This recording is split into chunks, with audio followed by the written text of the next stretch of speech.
Alright, so let's start. The first question, right, is relatively challenging in that it requires you to know about springs and how to combine it together with oscillations. Right? So if you look at springs in general, right, for a single spring,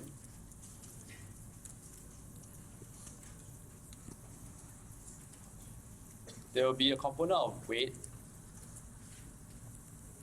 Sorry, I shouldn't use a vertical spring, I should use a horizontal spring, which makes lives a lot easier.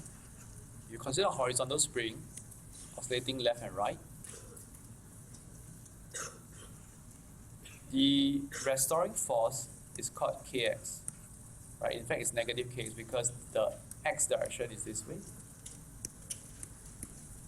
whereas the force is in the opposite direction. And the restoring force is also the resultant force. So the resultant force F net force, is equals to the restoring force. Doing that, you can derive and arrive at the answer where omega is equal to square root k over m. And k of the spring is called the spring constant. It's a measure of stiffness, right? This was taught to you by your forces lecturer, which is also me. Right? So and you learn that springs in parallel has the highest K. How do you know this? If you maybe some of your parents do some bodybuilding, your dad, right? Maybe, and they have some kind of old chest expanders, which is basically two solid bars with a series of springs in parallel between them. Right? If you remove the springs, it becomes easier to pull apart. Right? If you don't know what those are, you can Google them later. It's a very old device which is very painful to use. Right? So springs in parallel gives you the highest K, so naturally the answer would be B. Okay. You sub in omega equals to 2 pi f.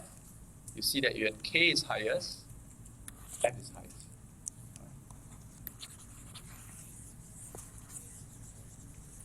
So question 1 goes off to a rocky start. Right? And as I walked around, I realized a lot of you are stuck in question 1 and 2, 1 and 3, and then refuse to move on. You really have to pace yourself carefully this CT1, all right? This is my advice to you. Question number 2, they ask you, right? This is a short but deadly question. Right? A spring is attached to a horizontal spring oscillating a smooth horizontal surface at a frequency of 2 Hz. Amplitude of oscillation is 2 cm. What is the speed?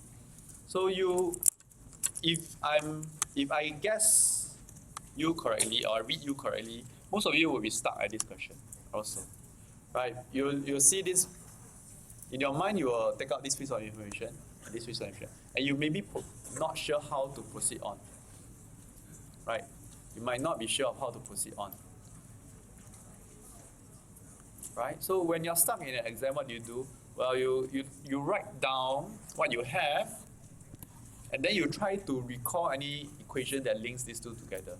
And you say, hey, maybe you don't have. But don't forget, F's allow you to get omega. Because it's just 2 pi omega. 2 pi F gives you omega. Once you have that, you realize that what you need to find is velocity. You have omega and you have x naught, and you also have where it is at the moment in time x, right? So you have x naught, omega, and v. This equation jumps out at you, right? This equation jumps out at you, and this equation is given to you in your formula list, right? So remember to flip forward and look for this formula. Once you have it, it's just a very simple substitution. Substitute everything in, and you get the answer.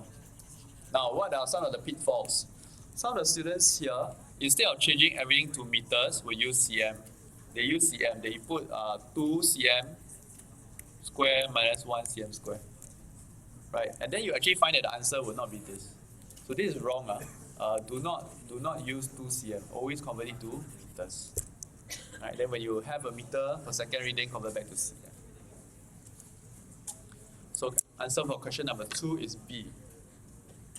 Any questions at this point? Yes? You seem like you all have something.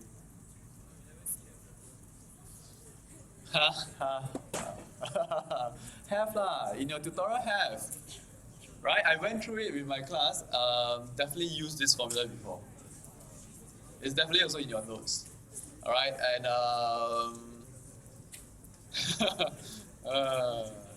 okay lah, have. I guarantee you have. I guarantee you that it's in your formula list. Okay? So you don't have to memorize this formula, right? It's a tough formula to memorize. Number three is the hardest question out of these three. You can see the workings are a bit more squished. So what do? First is you look at this equation and try to decide. So if I want to plot this equation of d versus time, what am I supposed to plot? I'm supposed to plot a negative cosine graph. Negative cosine graph here. Right? And it also has added by 0.25. So actually the center line is 0.25. And it fluctuates up and down by 0.03, so it goes like that.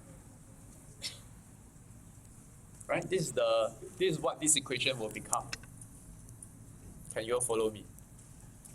Right? So the bottom will be 0.22 and the top will be 0.28. Make sense? Alright? But do you need this? Actually, I don't think you actually need to know this graph. That is for your information, because some other questions might need it. What you need to know is how to pull out the necessary information. So first, this will give you the amplitude. Because it fluctuates up and down by 0.03, you know that 0.03 is the x0. Very important. Next, you know that in many equations for waves, it's always given by x equals to x0 cosine omega t. So if you look at the inside of the equation, cosine 2.5 pi t, 2.5 pi is your omega. Once you have this, you need to then recall another piece of equation. This one is half m omega square x0 square. And at this point, some of you say, so I don't remember. Okay, I give you a very simple method that I teach all my classes. Ke is half mv squared. In case you don't know, V max, the maximum speed, numerically is equals to omega times x naught. Omega times the amplitude. So all you do is sub this in. You can find the Ke max. Okay, in case you don't know, this is the way to do it. This is what I teach all my classes. Once you have that, you can just, it's a simple substitution of numbers. Sub it all in. You have this answer. So answer is either A or B. You look at A or B, that's the only two possible answers. Now the question is it A or B? Now, this is where a lot of students make a mistake and they choose B, right? Because they think that one cycle, right, using omega, you think that the period is 0.80 seconds, and you choose A because a lot of people think, oh, that's one cycle, right? But look at this. If your object is doing this, your velocity time graph is doing this. Your velocity time graph is doing this. Let's say the Ke time graph will look like this. Maximum, go back to 0 at the halfway point. Maximum and then 0 at one period. So 2 humps makes one cycle for kinetic energy. 2 humps makes one cycle, in case you don't know. Okay? Because later on when I lecture you in your alternating current, this will be the same problem also. Right? So do take note when it is 2 cycles to be, 2 humps to be a cycle. So obviously then the answer is B. Okay, obviously here then the answer, answer is A. Obviously here then the answer is A. Right. So any questions? Okay. Then I put in question 4 for you to get a breather because it's just an application of this equation. It's very easy. Okay, most of you should be able to do this instantaneously. Do you not also not know this equation? Have you not seen this equation? I hear some. Whoa. No? Yes? Qianci, yes? Yes, yes, okay, trust you. Okay, next, question 5. Question 5 is a language thing. You must know what is equidistance. So equidistance, from N2 you move to the left, the same distance as you move to the right. But as you can see, this is where the wave is at a certain point in time. So this is where one point is, this is where the other point is. Right? So obviously, when you move equidistance from N2, they will have the same amplitude because their maximum value that they can go to is the same. Right? That's what it means by maximum amplitude. Okay, how far that they can go across all periods of time. Can it vibrate in phase? Obviously not, right? The left-hand side, my left-hand side, which also is yours. My left-hand side is moving up, is up at this point in time. And the other side is down. So they cannot be in phase. Right? C is also obviously out because they also say that they are in phase. B says that they have the same amplitude throughout all points, which also cannot be true, leaving the answer to be D. Okay? Leaving the answer to be D. So 4 and 5 should be relatively readers. You take a breath, mental breath. Okay. Next, number 6. Number 6 requires you to draw out the tubes. Right? There are two ways to do it. Right? I'm a very visual person, so I like to see the waves. Right? So if you look at the question, it says that tube X, it is at already the lowest frequency. The lowest frequency means that it's the longest wavelength, and the longest wavelength means it must look like this when it's resonating. Right? The next one looks like a fish, right? Right? The next one looks like a fish, but this wavelength is already shorter, so it cannot be. So the only possible is this. So once you have that piece of information, you can then say that the lambda equals to 4 times of L. Let's repeat for tube Y. Okay, let's repeat for tube Y. You find that lambda, one possible lambda is 2L. And look here. So if you compare it using V equals F lambda, the lambda here is twice of the lambda here. Right, or the lambda in tube Y is half compared to that, the tube X. Hence, the frequency must be doubled because the speed must be the same. Okay? Some of you are a bit more mathematical. I provide you also this opportunity to use a mathematical way. Just say that two speeds are the same. F1 lambda 1 equals F2 lambda 2. Substitute, and you have the answer. Alright? Any questions up to this point? Answer is D. Any questions? If not, I can talk about question 7. Question 7 is one of the most difficult questions, simply because you all have not been exposed to it yet. Okay? But question 7 has a historical story, it's a reason behind, right? Back before they could produce Young's double slit, right, or rather around that time, they wanted to ask, how can I do interference patterns very, very easily? And Lloyd, this is called the Lloyd's mirror. L-O-Y-D, Lloyd, the same Lloyd? Okay. So what he did was that he placed a candle, right, placed a light source next to a mirror. And when he looked from this point, he saw the light coming this way, and he saw the light coming this way.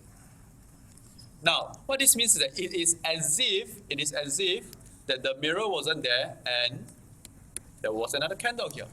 And these 2 point sources will always be coherent because it's the same point source. It's an ingenious method to create an interference pattern. And then later he moved his eye here, further down. Right, I mean, this is where the mirror is. He could actually then see the 2 sources come here. So as he moved from this point to this point, he'll see a series of bright, dark, bright, dark, bright, dark, bright, dark interference features. So what you have in this situation is essentially is essentially just your Young's double slit. And then you can apply your Young's double slit equation, right? Which is delta y, the fringe separation, equals to lambda big D over small d. And small d will be here. Big D will be here. Oh, big D. Yeah, right, small.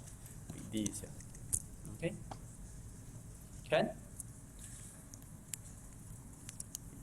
Let me write nicely. All right. So then the answer will be easier. And you move downwards, you can find your delta y. What do you want to do? You want to increase delta y, right? You want to increase delta y. So if you look through all the options, the only one left that can do this, the only one that can do this is 1, 2, 3. Oh, yeah. It's only option B. Option B is the only one left. And because you want to increase delta y, you have to decrease delta A. The rest of the options cannot do it. You can try on your own. Right, so there's a difficulty in this question. You need to know that it can be applied with a Young's double slit equation. Okay? Next, number 8. Number 8 is you know or you don't know. You know or you don't know. Right? So first, when the plates are closer,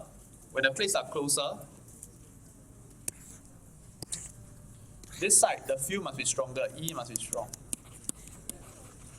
Here the E must be weak. If the field is strong, the lines must be closer. This is how you draw E fields. Okay? Next, the E field must always extend out perpendicularly from the surface. So this is not perpendicular, right? If you look at option D is not perpendicular. Right? So it must be A. So there was once an A-level question that has this. You have a sphere and you have a rod. It asks you to draw the lines between the sphere and the rod. You have to draw it nicely, 90 degrees on both sides. 90 degrees on both sides. I know it's hard. I mean, it's hard. I hope you understand. It's hard for me to draw using a stylus. Oh, yeah, not very 90. Right? Okay? But I have students draw very, very, obviously not 90 degree ones, so then they will be wrong. Okay, so answer here is A. Right. Then we move on to question number 9. Number 9 is one of the harder questions. Okay, again, I don't kid you. I chose this question to test you because it's one of the harder questions. And it's also one of the classic questions, right? So, how do you do this? First, you're asked to find work done. You're asked to find work done.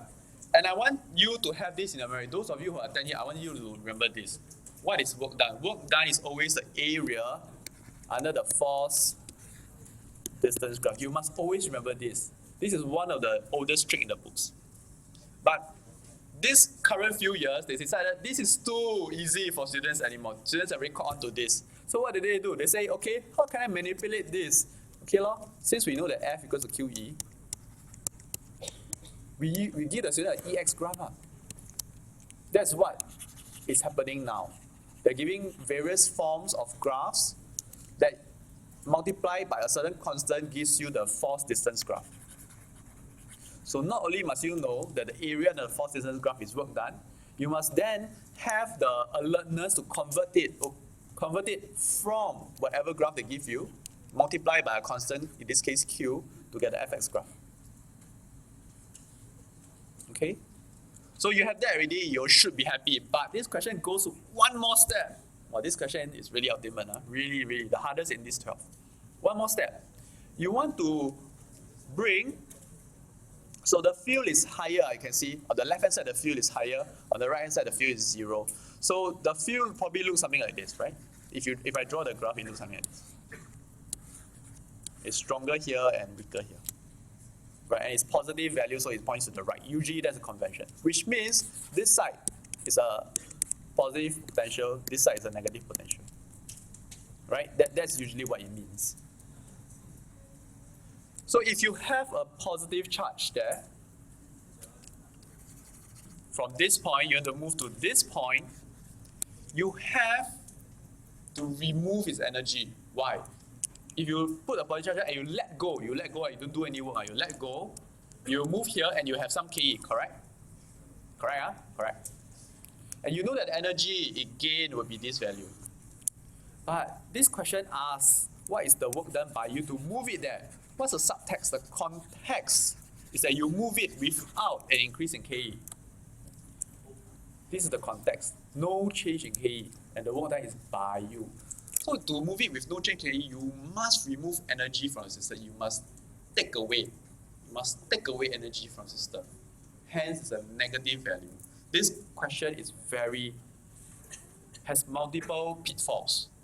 Okay, as students, you must watch out for these pitfalls and know what you want. Okay, answer here is D. I have 6 minutes for last 3 questions. I'll try. Right, but number 9 is really the most challenging. 10. 10, I think you all have been doing your tutorials non-stop. This should not be an issue. Right, the potential across xy will definitely decrease because when variable r increase, the v of this r will increase, which means the v of xy will decrease.